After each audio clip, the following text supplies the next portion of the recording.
They know that time is not on their side and that in less than a month, Israeli Prime Minister Benjamin Netanyahu could carry out one of the most controversial acts of his decades in politics, the annexation of illegal Israeli settlements, as well as large parts of the Jordan Valley, totaling nearly a third of the occupied West Bank.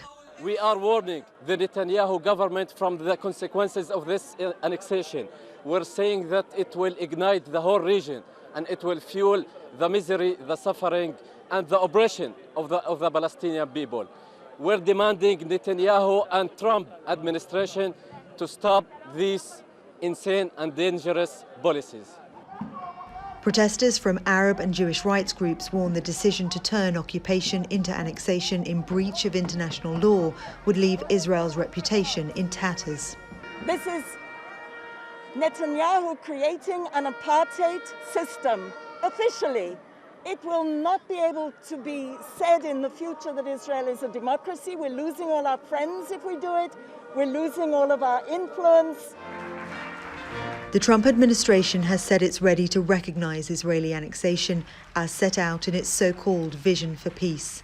The Palestinian president, Mahmoud Abbas, dissolved all agreements with the US and Israel last month in protest. Jordan has warned of a massive conflict, and European nations have said annexation would spell an end to any future negotiations towards a Palestinian state and would not pass unchallenged.